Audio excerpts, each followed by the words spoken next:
Good afternoon. Today is Monday, the 3rd of June, 2024, just after 1 o'clock. Welcome to UK Column News. I'm your host, Brian Gerrish. Delighted to be joined by Professor Diane Rasmussen McAdie and also by Mark Anderson from the USA. Well, what is the theme of our news today? I think it's very much on the fact that it can't possibly be true that we have elected politicians who are discussing our best interests in Parliament, and we're now about to go through an election to select the latest best group of right honourable men and women in order to run our lives to the best of our satisfaction. I think something rather different is going on, and we're going to have a look in particular at propaganda and facts and misinformation in this news edition. So if you've joined us, welcome. Let's have a look, and let's start with a very simple tweet that was sent through to me, and I thought with my morning cup of tea, my goodness, this is really incredible. So here's the tweet. It's from @DefenceHQ, the UK's Ministry of Defence. It says, "Here's the reality. NATO never agreed it wouldn't expand and has been open to new members since it was founded in 1949. Its job is keeping its members safe." And I've commented on that by saying, as NATO weapons are unleashed on Russia at the hands of Western NATO allies, the UK Ministry of Defence pumps out the propaganda of "we've got clean hands." So let's have a look at this fascinating little video clip.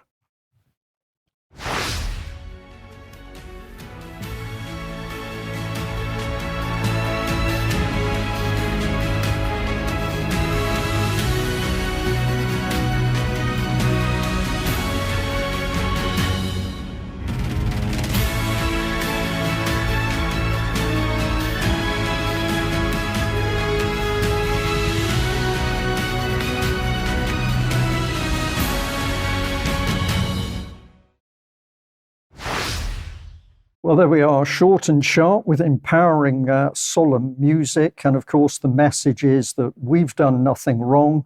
It's all those nasty Russians. And the question is, has NATO pushed forward and effectively intimidated and forced the Russians into action? Well, that's what the Russians would say. But what was particularly interesting was just to have a little look at how the public responded to this video. So they were clearly challenging that little video clip, the myth. We had this one by Thinking Slow, and then we arrived to the 2008 Bucharest summit of NATO, which was a massive mistake on the Western side, trying to push Georgia and Ukraine into NATO. It was, quote, stupid at every level at that time. If you want to start a war with Russia, that's the best way of doing it. And that was an interview with Sir Roderick Line, British Ambassador to Russia, 2000 to 2004. And the person who posted this tweet, X, has even been kind enough to put the link through to the document itself. So I'm going to say this is really interesting because we've got the public actually engaging in order to challenge what the Ministry of Defence has said. Simplicicus here has actually put out part of a document. Now, I'm taking the document at face value at the moment, but in it, there's a quote supposedly from the Secretary of State, James Baker. "We understand the need for assurances to the countries in the East. If we maintain a presence in Germany that is part of NATO, there will be no extension of NATO's jurisdiction for forces of NATO 1 inch to the east." So these still need checking. However, the point I'm making is that it's very interesting to see the public coming back, and what they're effectively saying to the Ministry of Defence is, no, we are not accepting what you have said on face value. So if we put up two more, just to have a little look, let's bring this one in. So Lulu Bowen has said NATO is not sovereign. Is instructed and directed by European countries. So by proxy, NATO did agree to borders. France and Germany have absolutely overthrown the Minsk agreement. Now, there is more in this little tweet, but what I want to point out is the person is really thinking through what's going on. And of course, we start to see the blurring of the lines between what is NATO acting as NATO, what France and Germany are doing, acting as sovereign states. This must be immensely confusing to the Russians, but of course it gives the opportunity for the Western powers, the US and the UK in particular, to 1 minute hide behind their actions as a nation and the next minute hide behind their actions as NATO. Let's bring another one on screen here. And this is tougher. It says, no, the reality is NATO is not keeping anyone safe. It's backing wars in foreign countries like Ukraine. And that goes on to say, if there were no allied partners, no one had everyone else's back, then the world would be much safer and happier for it. So it says there may be occasional small wars in some backwater, but it wouldn't drag everyone into the fight. Diane, I'm going to welcome you to the news today. Your specialist professional area is informatics and research. What is your take on the response here? I think we've got the public really starting to do the job, which is argue back instead of just shout. Thanks, Brian. Yes, glad to be here. Absolutely. I agree with you. It's really interesting, I think, how they are confusing and mixing the messages around to make people believe that perhaps correct information is misinformation and vice versa. And that's what I'm going to cover here today, to go a little bit further and to try to figure out what it is that they're actually doing and what we need to do to make people more aware of this. So I'd like to start here with a video from Sky News from that Debbie Evans sent to me over the weekend, and we'll go from there. Lines in British life, things we don't agree on, political, cultural, ideological. But here, perhaps, is the deepest, when one part of the population rejects the other's version of reality. I do not consent!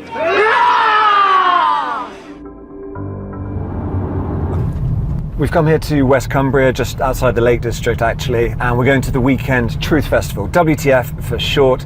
I think most people would describe it as a conspiracy theory festival.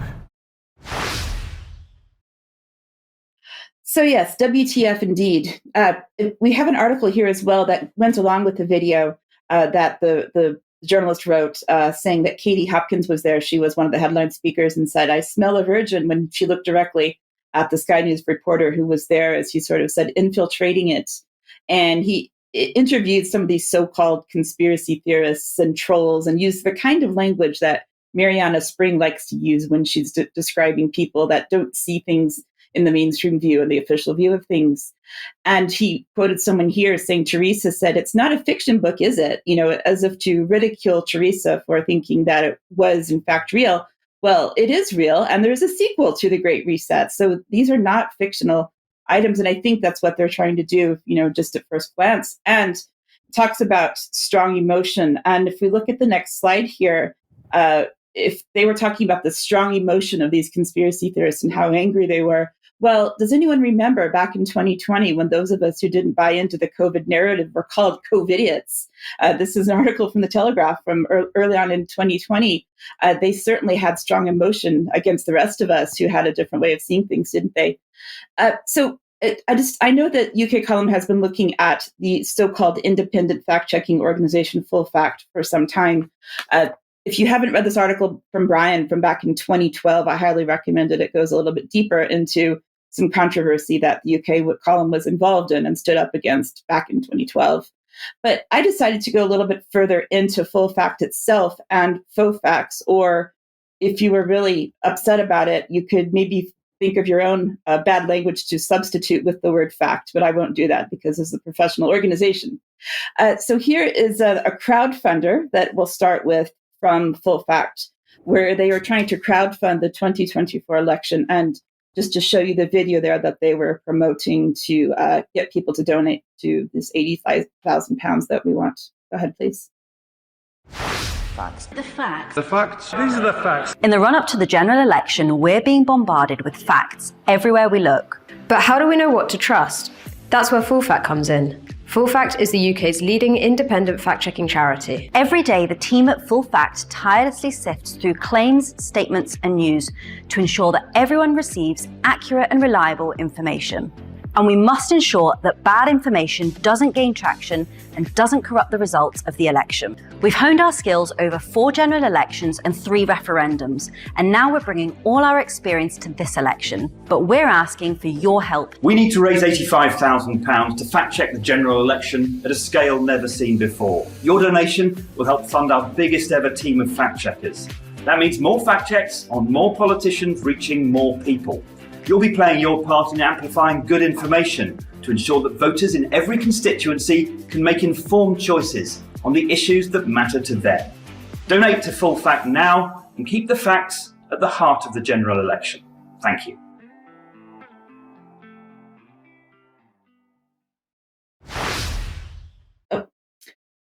So, given that fabulous video with the amazing background music, I would like to go into Full Fact a little bit more as an organization, and in particular, who is at the top, who is in charge of Full Fact, and just to ask these questions of, do we really believe that this is, in fact, an independent fact-checking organization? My view is no, but let's see what you think.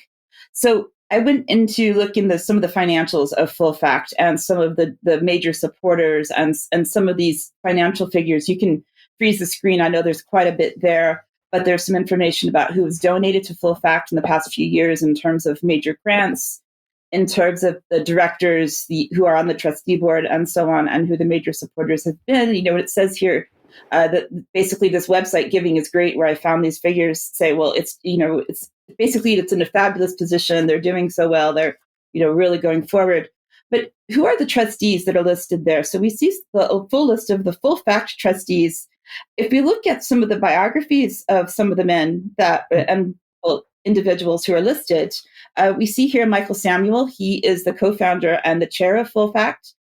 I'm going to go into him in a little bit more detail, so I'll come back to him. But let's look at these other two. Tim Gordon is on the World Economic Forum's Center for the Fourth Industrial Revolution, and he is in charge of best practice AI. And he is working on the AI initiative for Full Fact, which is essentially AI trying to fact check facts. Finally, we have here James Harding. He is co-founder and editor of Tortoise. So maybe there's something there for Ben Rubin to follow up on as well. And so we can start to see here, okay, already we're seeing these are not independent people who are on the trustee board, and they're quite significant positions of power when it comes to the global structure of things. So going on to look at Michael Samuel, he has a total of 65 appointments listed on the Companies House website. And I know that Companies House is not always entirely reliable, but it's the best that we have. I think he has 15 current appointments if you filter it by that. And I'm really interested in what some of these companies do. He's listed as a philanthropist around the internet, and we kind of know what that sort of implies. He is in charge of a company called Murex. He's in charge of other things. We also have as well his wife, Julia, and they have this address called in Somerset, which I looked it up as a listed country house, very large mansion. That's their correspondence address that's listed in most places. We can see here Sir Marcus Samuel was his great-great-grandfather. He has the peerage title of Viscount Bierstead. I hope I'm saying that correctly. He was Michael's great-great-grandfather. And what is significant about him, and be ready for this, is that he is the founder of Shell Oil Energy Corporation. And we go straight through the peerage, straight through his ancestry, and we can track this directly back to him. And the peerage has maintained itself up to that point. It's really interesting to see as well, when you look at this website that is called The Mark, which lists his information about this, I guess it's like a reputation website. So you have to apply to be managed by The Mark. And you can then see their digital profile information. And so it's very carefully crafted, and it lists all these organizations that he's a member of. He's a chairman of this. He donates to that. It just kind of goes on and on and on. So I think it's interesting if you compare it to something like Companies House, you compare it to LinkedIn, that whoever these people are paying a lot of money to have their digital identity shaped into a certain way. So here's a couple of articles. Diane. Oh, sorry. Sorry, Yes. Diane, if I might just come back in here. I think it's important to say that we're looking at people and their connections. The main thing we're focusing on is that they're extremely powerful. And if you're Yes. involved with 65 companies, or at some stage you've been involved with 65 companies, it's interesting to see the amount of effort that must take to keep going. And also, what are their connections and interests? So if we're on the subject of independent fact checking, is it independent if people have got interest connected in? And the problem is we don't know. So I just want to stress and echo back to the audience that we're not saying these people are doing anything wrong. What we're saying is that if you're claiming utter transparency in your full fact checking, we need to be very clear who is involved and why they're involved and what vested interests individuals have. Absolutely. These were a couple of articles that were linked from his carefully crafted profile. One is about the Princess of Wales, who visited, this was back in 2023 when she was still in public view, where she visited the Anne Freud Center, which is something that he is the chairman of, and that's worth quite a bit of money. That's actually him standing behind the Princess of Wales, and articles about mental health awareness, anxiety, climate anxiety in particular, that young people, or maybe people in general, are anxious about the climate. So again, another piece of agenda setting there, if you ask me. This is a website that is available through libraries. It's a subscription database that you have to pay for, or your libraries have to pay for. So this gives a lot of information on filings and so on by corporations. So just to give you a couple of ideas of the financials of these organizations, Murex Energy is one of many that Michael Samuel comes up on, and that has 2023 shareholders funds of, I can't see, that's a few £1 million. And if we go on to the next one, we also see the Anna Freud Center, and we see Full Fact. So the balance sheet of Anna Freud Center, the bottom line there is over £30 million, and Full Fact has a little over £1 million. So we see, once again, why are we doing this crowdfunding? Why are we trying to give the illusion that they need this £85,000 for crowdfunding this information? This is another organization that Michael Samuel chairs. It's called Civic, and again, we see this narrative over and over again that Debbie Evans has covered as well about change. We have to change. We have to change quickly. We have to do these causes that are systemic issues, and we have to go in and fix them. So I'm just going to ask this question because I hope to come back to this later. What is next for faux facts? And the next answer that I can find is AI. We are going to be using AI to do the fact checking, and it will be led by this man who is appointed by the WEF as being in charge of AI for the Fourth Industrial Revolution. And Mariana Spring luckily wrote an article over the weekend about AI fake information. So I will be interested in looking at further what she has to say about this topic and how this will maybe tie in with the AI fact checking. And can AI fact check Mariana? That's a bigger question that I have, Brian. Okay, Diane, thank you very much for that. Lots of questions to be asked around full fact, or faux fact, as we prefer to call them. But we'll be digging in and seeing what else comes to the surface. I did note the business about saying children are becoming increasingly anxious. You mentioned there in that presentation. And of course, we've heard so much of that as a result of the lockdown policy during the time of COVID. But we'll come back onto that perhaps a little later in extra time. Mark, let's bring you on, because if we're talking about who controls the power base, is it the politicians or is it organizations such as Bilderberg?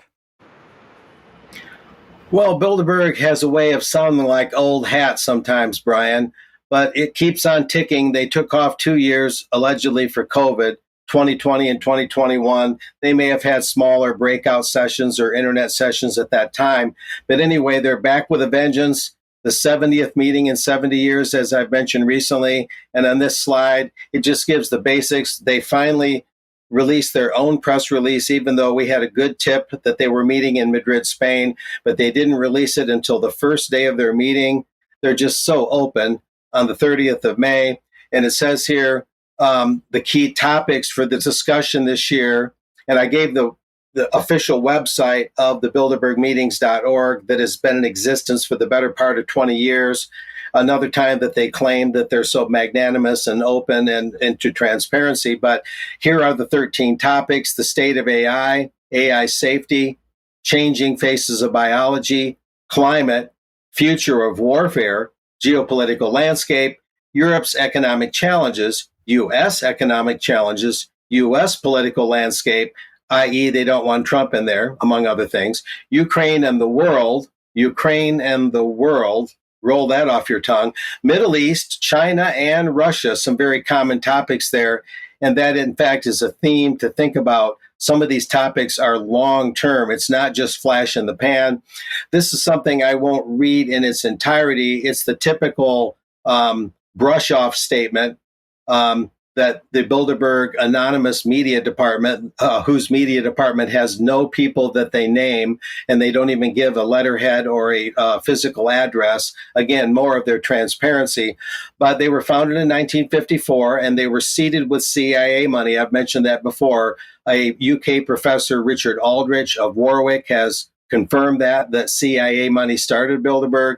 Anyway, they mentioned, of course, that the meetings are held under the Chatham House rule, which states that participants are free to use the information received, but neither the identity nor the affiliation of the speaker or speakers nor any other participant may be revealed. In other words, who talks about what can't be talked about. And as these ideas and projects kind of work their way through society, no one will really know from whom or whence they came. So it kind of provides a cloaking for what they do. But anyway, moving on here in this next slide, I call it the Bilderberg Continuum. And what's important here, Brian, is that a lot of people get the idea that Bilderberg is flash in the pan, always on top of the latest topics. But in fact, they stay with key topics and have for several years. And this belies the argument that they just go there to have a retreat and take off their jackets, loosen their ties, have some caviar, and just vent their concerns, for the betterment of international relations. And they even make that claim by registering as a charity, the Bilderberg Association in the UK, that charity, and the American Friends of Bilderberg in the state of New York, another registered charity. At any rate, AI, as my self-made chart shows here, Brian, AI has been discussed 2013, it appears so. That's way back in the UK when they met at Watford, 2015, 2018, 2019, 2023, and this year. Russia, 8 times, 2015 in Austria, and all the way through to this year, 2024 in Madrid, Spain. China, at least six times, as far back as 2011 in Switzerland. And then these other years I show here, 2017, 19, 22, 23, and 24. Ukraine, 2014, when Bilderberg met in Denmark. And of course, that's the year that the Russian-leaning government of Ukraine was overthrown by Western insiders, including Victoria Nuland, who can be traced to Bilderberg directly and indirectly. Then also in 2022, 23, and this year, disinformation, evidently in Virginia in 2017, Italy 2018, Switzerland 2019, and Washington, D.C. a couple years ago. And pharma medical issues, Spain as far back as 2010 when I started covering Bilderberg for Jim Tucker, UK 2013, DC 2022, and Spain 2023. So you see they hang on to these issues a long time, which clearly suggests that they're nurturing and building on what they discussed the year before. So these are not just offhand, have a retreat, loosen your tie kind of discussions. Anyway, another one of the topics of the 13 this year is Middle East, as I indicate in this slide. And that can be traced most clearly, at least, to Sigrid Kaag or Kaag. I'm not sure how you'd pronounce her last name. Sigrid Kaag, I'll say. Cog in the wheel, right? A Dutch diplomat and politician serving as Minister of Finance and first Deputy Prime Minister in the fourth Mark Rutte cabinet. And that would be the Netherlands. And she's Senior Humanitarian and Reconstruction Coordinator for Gaza through the UN. So curiously, there's a Gaza concern among Bilderbergers this year in Madrid. And it's interesting to note that rarely, if ever, do you see an Israeli official at Bilderberg. And I can't quite fully explain why. So what position they're taking on Gaza, I don't know, Brian. It's curious that the WHO, for all its faults and schemes that we find very underhanded. The World Health Organization actually has done some admirable, laudable work trying to help the people of Gaza. So is Bilderberg feeling a humanitarian impulse toward Gaza? We'll find out soon enough. Anyway, in this next slide, another Bilderberg topic. I'm just kind of hitting on some highlights. There'll be more in-depth reports coming up about certain aspects of Bilderberg that I'll be writing and reporting about. But of course, the changing faces of biology concerns Mr. Albert Bourla, the chairman of the pharma colossus Pfizer. And Bourla has been to Bilderberg, I'm going to say 3 times now. It's at least twice, but I believe 3 times, Brian. And we'll move on from there, kind of given an overall framework here. Another person pertaining to the current Bilderberg topic, the changing faces of biology, is clearly Dr. Pamela Rendi-Wagner, nominated the new director of the European version of the Centers for Disease Control.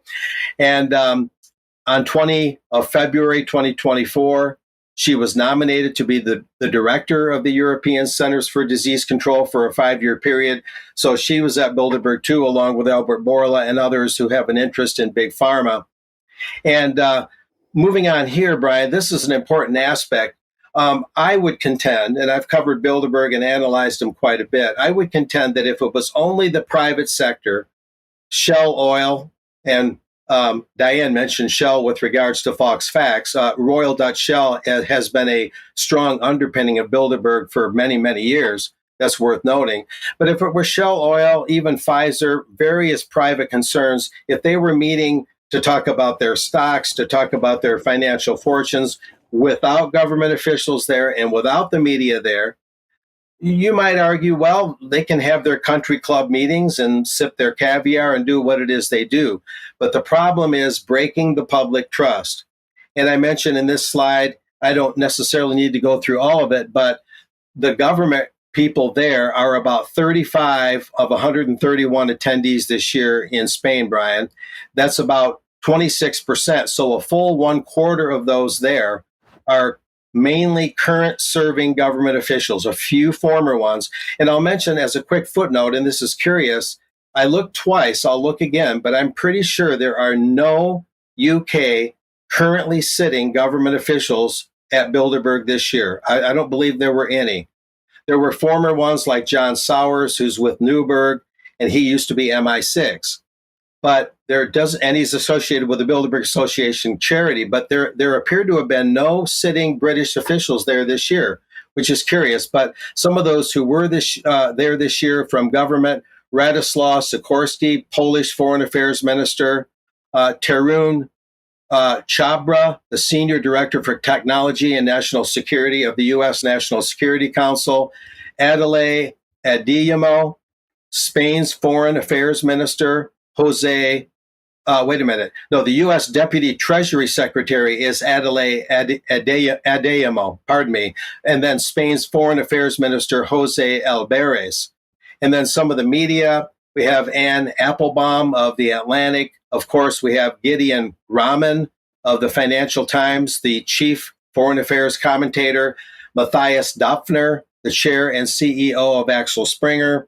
He's notable because last year, working with Zanny Mittenbettles of The Economist, who of course was there this year as well, they announced through The Economist that Axel Springer was going to make a major foray into the U.S. media market. But the media, they sell out their ethics at the door of Bilderberg, just as government officials cannot claim that they can jettison or get rid of their government officials, a government title or government duties, that is. They can't just leave that at the door and go break bread with these privateers. That's an absolute breaking of the public trust, as it is with the media. And here in this next slide, I'll just mention in passing, I'm looking at something called Bilderberg Channels, and this is U.S. Army General retired David Petraeus, former CIA director and a frequent Bilderberg attendee. For the last 10 or 11 years, he's been assigned to a key Bilderberg post, that is KKR Global Institute. And the founder of KKR, Henry Kravis, is the husband of Bilderberg Steering Committee co-chair Marie Kravis, who also has the American Friends of Bilderberg charity. So we'll be looking at Mr. Petraeus, Brian, in some future reports very soon, both on the screen and in the written word by me. I'll be looking at this more closely, the real reason why KKR wants Petraeus on call. And I argue, and Forbes kind of suggests at least, that Petraeus's connections, and I would say including the one through Bilderberg especially, are what really give KKR an edge in hiring him, Petraeus, to head that KKR Global Institute. So Petraeus's Bilderberg connections make him very handy and useful for that private equity firm, KKR, which is among the world's most powerful equity firms. And then these last couple slides are articles I did on Bilderberg, Brian. This one last year in August, Bilderberg Beyond the Meetings, Part 1. I'm looking at doing Part 2 pretty soon, which will take into account not only this year's meeting, but looking beyond just the phenomenon of the annual meetings. And back about several years ago, I did one other one, and we can show that slide, and I can conclude. A Bilderberger in Action, Joseph Ackerman, a German-born banker, and he took over Cyprus some years ago. I wrote this article in 2015 when Cyprus had its financial woes, and he became the virtual economic viceroy of Cyprus. So it's interesting when Bilderbergers enter into action, and that's what we'll be looking at, Brian, in my future reports and that second installment I plan on writing, to look beyond just the annual meetings and really get into the nitty-gritty as to where these channels go. So over to you. Mark, thank you very much. Well, we're looking at the power base, which, in my opinion, certainly ultimately controls politics, and we need to do much more of this. Who are these people? Who are the authorities they work with, or the organisations, and what's their true agenda? Well, if you like what UK Column does, then please support us for a mere £5 a month. That donation makes a huge difference to what we can do. And of course, it's our funding members that allow UK Column to work and be here. So if you're not already a monthly subscriber, please consider doing that and helping us expand. Now, the information we put out is always there to be shared. Give us a mention, please. We just say that we're still having problems with Facebook. We seem to have been blocked from our own account, but we are working on that at the moment. You can always help us out by making a purchase through the UK Column shop. We're in summer, but if the weather's similar to Plymouth at the moment, maybe you should look at a hoodie. We'll see what happens. Now, I'd just like to give a mention to our virtual event, Sunday the 16th of June at 10 a.m, when the UK Column team, that's just some of the team on screen, will be talking about UK Column, what we've done, how we arrived where we are, and we'll be encouraging our supporters to join in, get fully behind the UK Column, because our intention for the future is to expand, and you can help us do that. Now, where does that take us? This is another BBC article. Diane talked about us being bombarded with facts. People were claiming that. I think we're being bombarded with propaganda, and of course BBC is a lead. But this caught my attention. Writer's pride over queer Welsh adoption drama.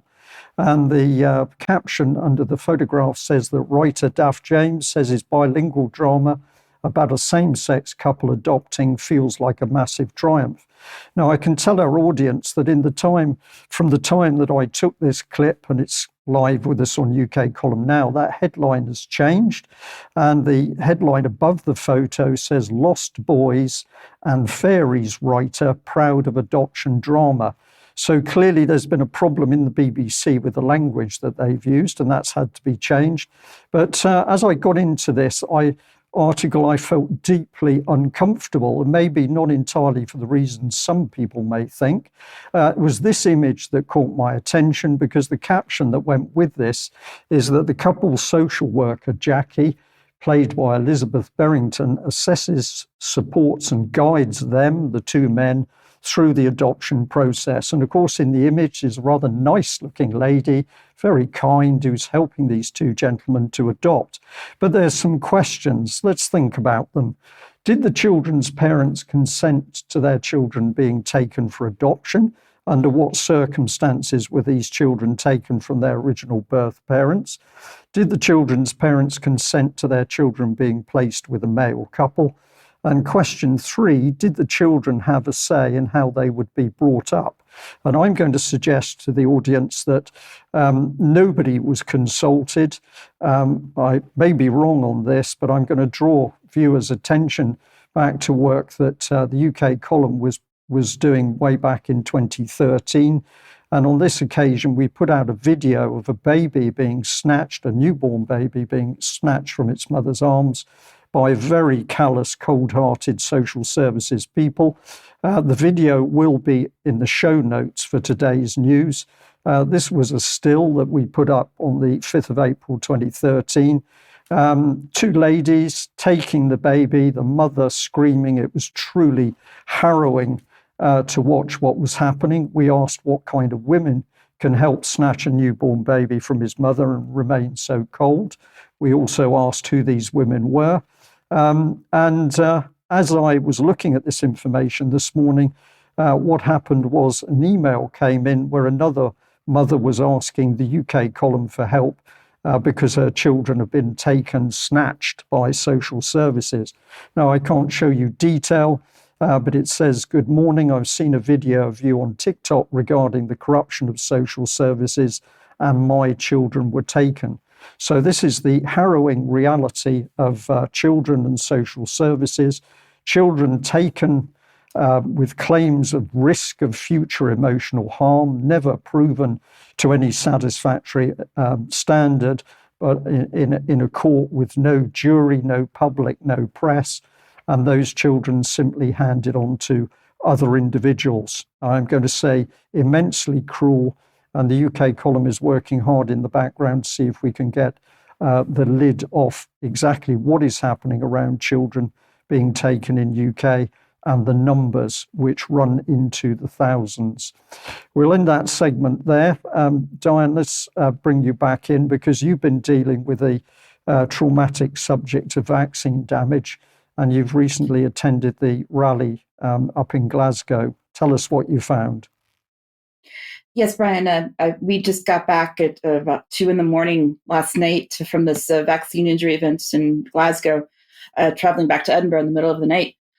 Not a fun place to be on the M8 at 1 a.m. when it's raining. But so first, I want to say that this was an event called the Bring the Noise podcast, vaccine injury, fundraising event, sponsored by Bring the Noise podcast. John Watt, who has been interviewed previously on the UK column. I believe we have a little video clip of the supporting act.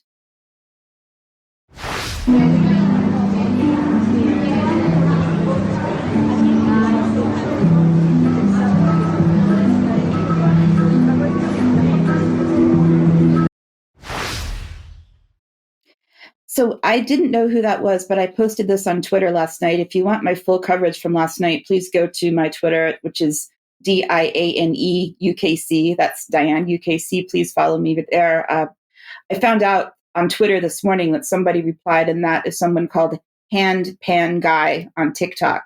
And Mike told me that he is commonly seen at other similar events, that the kind of music that he plays sort of meant to chill people out. And I was definitely feeling chilled out. And I was very interested in that instrument that he was playing, which apparently he makes himself. So it was really interesting to hear that. So, which was good for what was to come, because I would say the rest of the event was quite obviously emotional, very sad for those who are there who are seriously injured and seeking answers, and also just because of the controversial nature of the panel. So if we can go through this photo that I have from the panel, going from left to right in the picture, we have John Watt, Alex Mitchell, who was vaccine injured, Adam Rowland, who is very, very sweet. I met him last night, and Debbie has interviewed him on the column previously. We have Dr. Tina Piers, we have Dr. John Campbell, and Neil Hanby, who is an Alba MP up here in Scotland. I would like to note that this is a UK column exclusive. Somebody said, I think it was John Watt, who asks if there are any journalists in the audience. I know UK column is here tonight. You guys are sound. And so, of course, I raised my hand and cheered at that one. There weren't any other media organizations there that I could see. So I was really happy to be there to at least support the vaccine injured, regardless of what we might think of some of the panelists, one way or the other. And in particular, I would like to talk about Dr. Aseem Malhotra, who was there, but as you saw, he was not on the panel.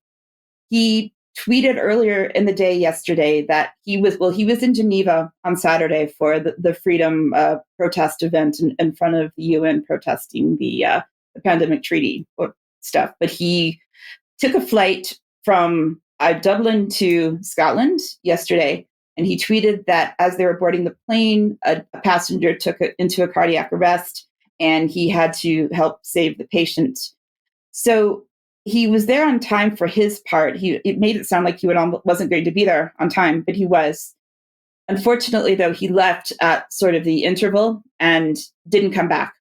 And so he wasn't there for the question and answer period. And I know that he sort of tried to address during his part of the formal part of the discussion that he was aware that people have questioned why he hasn't been helping more of the vaccine injured in the UK, because he should have the knowledge to do so.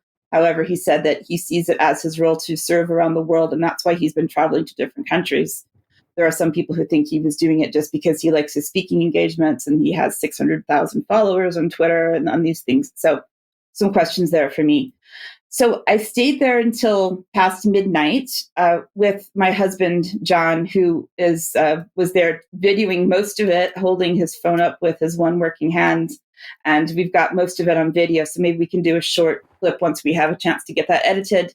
The VIP event, which I was able to get to as being the only media person there. There were also some vaccine injured people who were there.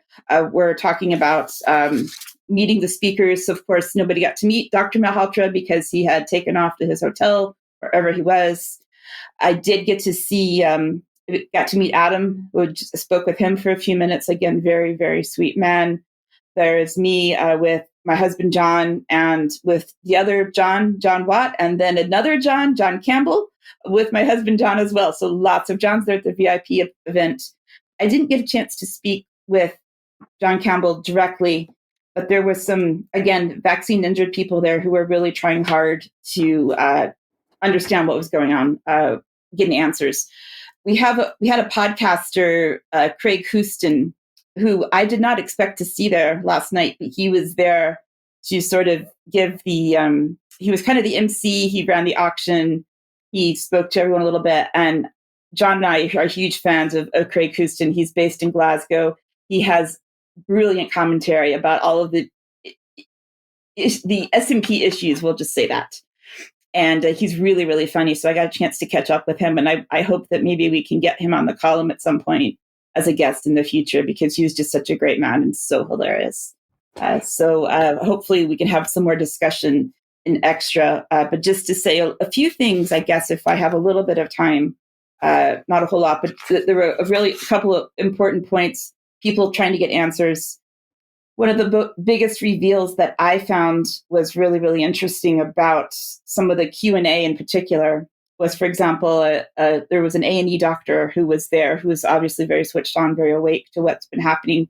And he said during the last few years, when people have been coming in with blood clots and brain bleeds and hemorrhaging, and that the other doctors who were there serving in A&E have said, well, this is the price that we have to pay to keep everyone safe. I thought that was absolutely disgusting. I heard from Dr. Tina Pierce, who got some pushback from the audience because she said that she had taken the jabs because she was forced to do so.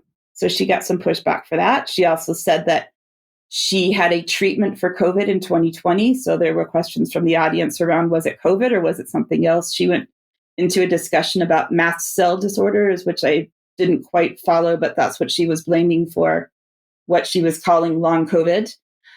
And Neil Hanvey, the MP, got a lot of questioning because he was trying to say, well, Labour is not going to get us out of this problem in the general election. And there were literally people in the audience yelling back at him, nobody is going to get us out of this. You're not getting us out of this. We need complete change everywhere. We need reform. Audience members asking about, why aren't you talking about Agenda 2030? Why aren't you talking about depopulation? Nobody wanted to go there. They were still a bit afraid to go into those sort of bigger questions that some of us have. as I was live tweeting, I was tweeting a question from the audience. And I know that this has not been verified, but it was a question that came up about graphene and things floating around in people's bodies as a result. I'm not saying one way or the other what on that issue for myself, but the question came up as I was tweeting that. My Twitter account got locked out and I lost everyone that I was following temporarily. And I had to answer a bunch of complicated questions to get back into my account. So it also makes me wonder if Elon Musk is as in favor of free speech as he says he is, because it was just very strange timing, Brian. Okay, Diane, thank you very much for that report. Well, it's tragic that so many people are suffering from these injuries and there's still no proper reaction from the government. But then, of course, we know the government is in bed with the pharmaceutical companies that say their products are safe. And the UK column will be doing much more to expose what the dialogue has been between some of these companies and the so-called safety regulator, the MHRA. So stay posted with UK column for future news reports. Mark, let's bring you back in because supposedly, again, our government, our politicians, both sides of the Atlantic would have us believe that the World Health Organization has our best interests at heart. Indeed. Lots of ironies abound here, Brian. Noting here the World Health Assembly agreement reached on wide-ranging, decisive package of amendments to improve the international health regulations. Those regs actually go back to sanitation guidelines of the UN back in the 1950s. And then the IHR were officially created in 1969. They were amended in 2005. So they've been a long pre-existing thing. There's really not any surprise in my book that the IHR update, the amendments, the update of those amendments was completed. Of course, the other side of the package is, or the opposite side of the ledger is that the treaty was not. And as James Roguski indicated on UK column this past Friday, and I'm noting now, they could call a special session. It could easily go into late this year or even the next World Health Assembly, the 78th, in the spring of 2025, before they really get a crack at that treaty. So that does buy time for those opposed to that accord to marshal their forces, as it were, and reiterate their objections and their concerns about the treaty. It's no real surprise the regulations were updated given their history and how long they've been established. Of course, the things that Mr. Roguski mentioned about quarantine and the increased quarantine powers of countries for travelers is a huge concern in the articles of the IHR.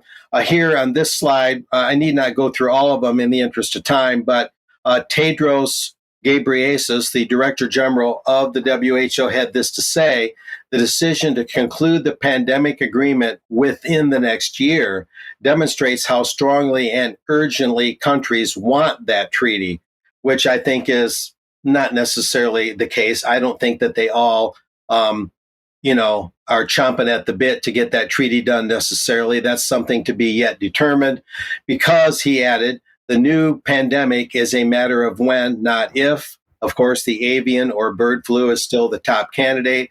Today's strengthening of the IHR provides powerful momentum, Tedros added, to complete the pandemic agreement, in his opinion, which, once finalized, can help to prevent a repeat of the devastation to health, societies, and economies caused by COVID-19. Of course, the most disturbing thing here, and this ties into what Diane is saying, is that the devastation caused at that time is also the devastation caused by the jabs.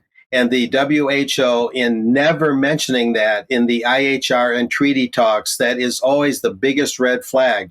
They, as an institution, they do not recognize any downside officially to the mRNA injections and things of that nature. And so that's why these issues continue to be such a concern. This happened around the time of Bilderberg, and in some ways, this is a more specific and urgent thing than Bilderberg. But Bilderberg also reflected, with Albert Bourla being there, their ties to Big Pharma and trying to nurture those issues along. Anyway, the new amendments to the IHR include introducing a new definition of a pandemic emergency to trigger more effective international collaboration in response to events that are at risk of becoming or have become a pandemic.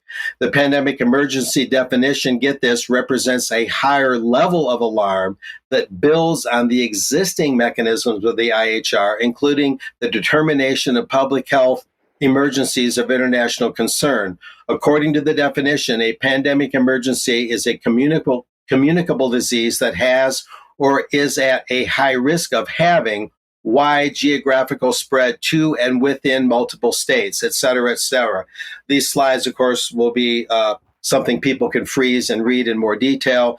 Other changes to the IHR include a commitment to solidarity and equity, or on strengthening access to medical products and financing, more money, more vaccines, et cetera, to avoid vaccine nationalism and spread these things around the world equitably, establishment of states, parties, committees to facilitate the effective implementation of the amended regulations, and creation of national IHR authorities to improve coordination of implementation of the regulations within and among countries. So those are some of the key highlights and changes. But here's an interesting twist, Brian. Epoch Times on the 17th of May of this year brought out that the ex-United States Centers for Disease Control director says it's high time to admit that significant side effects of COVID-19 vaccines exist. And they reported this to the Epoch Times credit. And there's a little bit more we can say about this. Moving on from there. Again, I won't share the whole thing, but here's some highlights. Dr. Robert Redfield, that's his name, former director of the Centers for Disease Control and Prevention, said that many officials who tried to warn the public about potential problems with COVID-19 vaccines were pressured into silence, and that it's high time to admit that there were significant side effects that made people sick.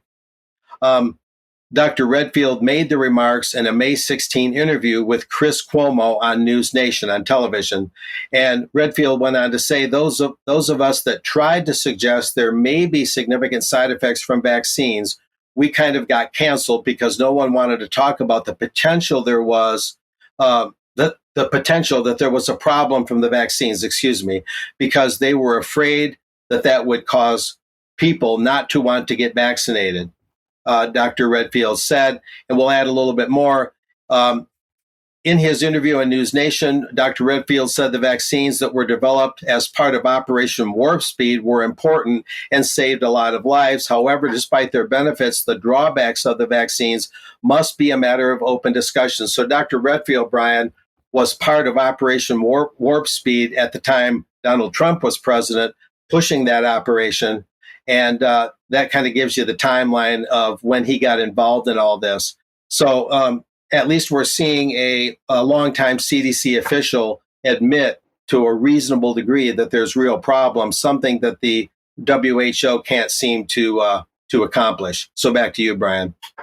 Yeah, Mark, thank you very much for bringing us up to date there. And of course, what have we got? We've got another global organization, the World Health Organization, setting policy which politicians in our respective countries effectively just implement without any full and open dialogue with the public. So is the government running the country as far as health's concerned, or is it now the World Health Organization? It's very difficult to tell. But let's move on again. The subject is really propaganda in a way, but we're back with the BBC, and I think this is appropriate. Remember that if you are enjoying watching UK column news on a Monday, Wednesday, and a Friday, three times a week, BBC News, BBC Propaganda is on the hour, every hour of every day. So this is the power of it. This is the headline here: Tories pledge to tackle confusion over the legal definition of sex. So the BBC is trying to suggest to the public that this issue of what a man or a woman is now so difficult for ordinary people to understand that they can't really understand the policy that we're going through in the election. Of course, Rishi Sunak gets a quote. Let's see what they say he said on the matter. The safety of women and girls is too important to allow the current confusion around definitions of sex and gender to persist. Well, where has the confusion come from? Of course, it's come from government policy, both on the Labour and the Conservative side. He went on to say the Conservatives believe that making this change in law will enhance protections in a way that respects the privacy and dignity of everyone in society. So this is the twist. The Conservatives under Rishi are really saying we're here to protect you, and we are going to make the necessary rules to protect people. But if we look at how the policy has evolved over the years, the reality is it's been the development of the policy itself around men and women and what their sexual identifier is. It's been that policy which has confused more and more people. Now, I want to take our audience's mind back to Eric Pickles. This is the 11th of April 2013 that the UK column reported this quote. And what we said at the time was Eric Pickles, the local government secretary, leaves no doubt about what the real message is. He stated recently, April 2013, we are going to shake up the balance of power in this country. We are going to change the nature of the Constitution. Be in no doubt about our commitment to localism. I know I look like an unlikely revolutionary, but the revolution starts here. And I'm going to strongly suggest to our audience that this is exactly what's been unleashed on the public.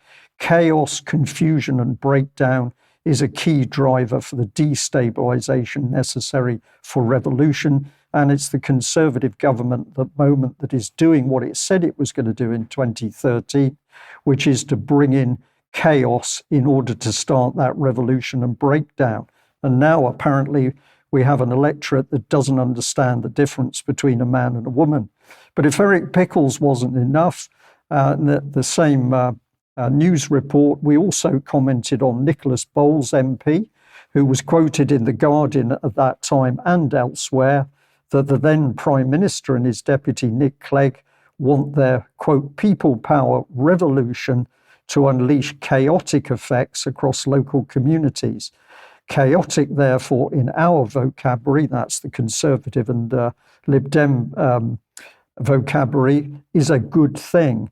And this was backed up by Danny Kruger, former Cameron advisor and Tory candidate for Sedgefield, who said that the Conservatives plan to introduce a period of what he described as creative destruction in the public services.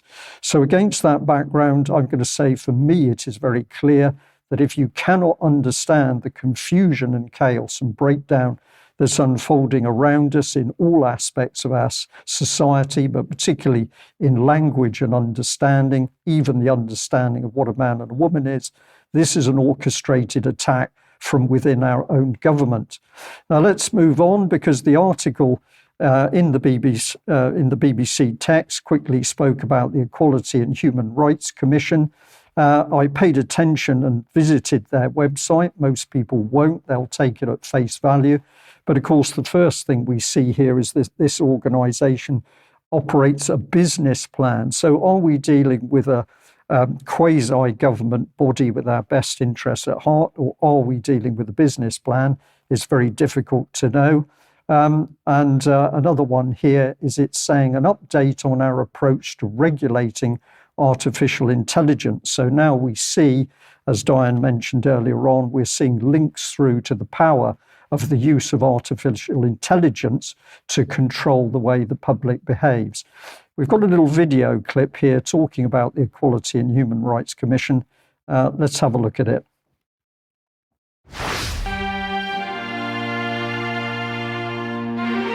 It's about being open-minded. Having respect for human dignity. It's about recognising the good in people. And being fair and decent to each other. These are the values we all recognise, the principles of equality and human rights. But how can we all contribute to a fairer, more equal and prosperous society? For future generations, we have got to start providing some guidance. Because this will be a time that defines us.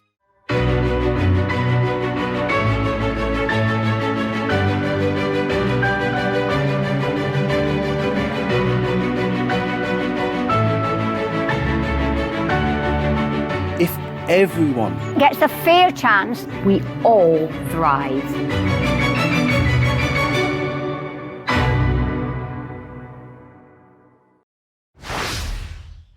So think about the message. We, ordinary people, men and women, we don't know enough about life to organise our relations with other human beings. We need the Equality and Human Rights Commission to do it for us.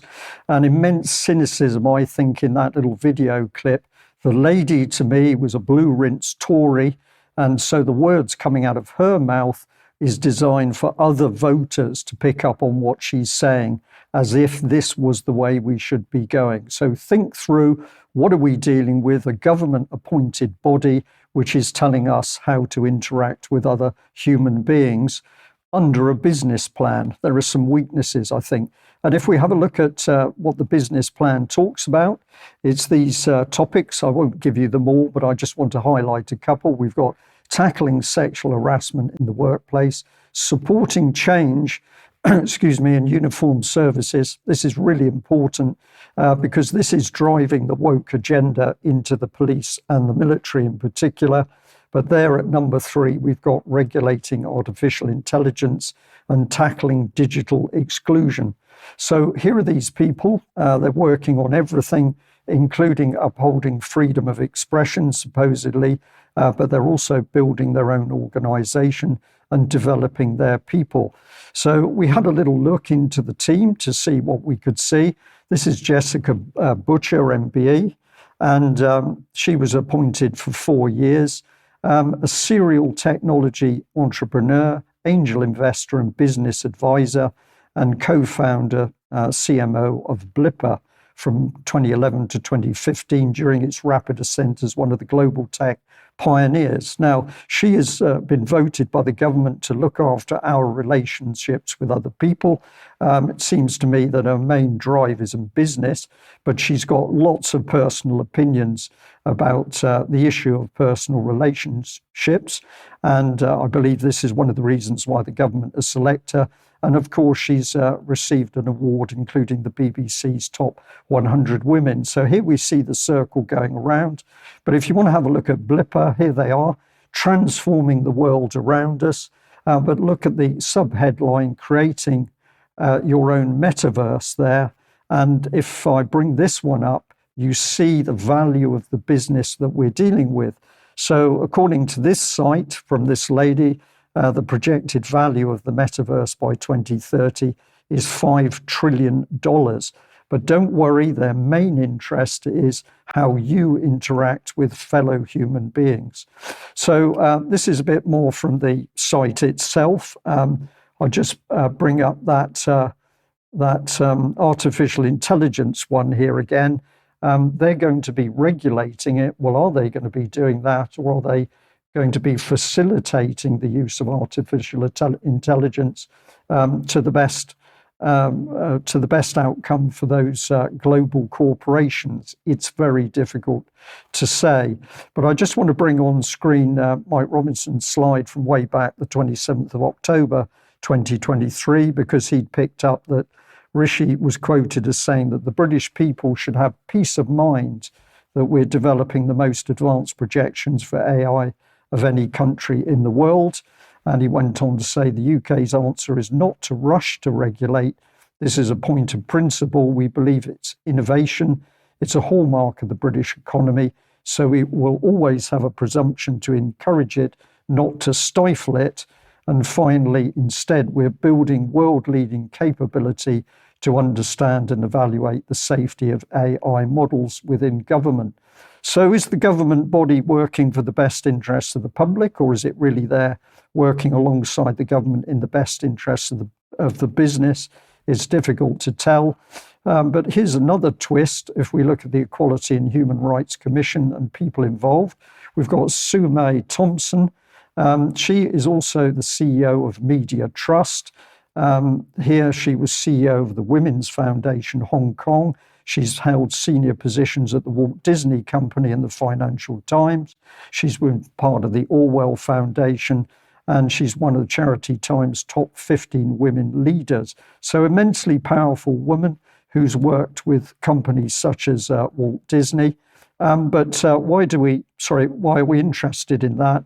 Well, let's have a look at this little video clip from the Media Trust itself. Media Trust is a unique charity that changes lives through the power of media. For over 21 years, we've been asking media professionals to give something back, empowering charities, communities, and individuals to have a voice and be heard. And it's not just broadcast journalists helping out either. Last year alone, 600 media professionals volunteered their time, their passion, and their expertise to over 3,500 charitable causes. What story would you tell? Media Trust gives opportunities, encouragement, and most importantly of all, practical help, enabling those charities to establish themselves and raise their essential funds. Media Trust works to support marginalised communities, giving them both skills and confidence to challenge the way their community is perceived. Isn't it time we changed the record? Media Trust uses the power of the media to inspire, to support, to train and mentor young people.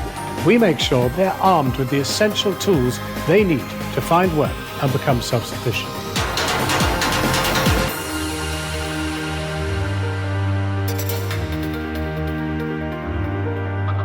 Media Trust's work transforms lives.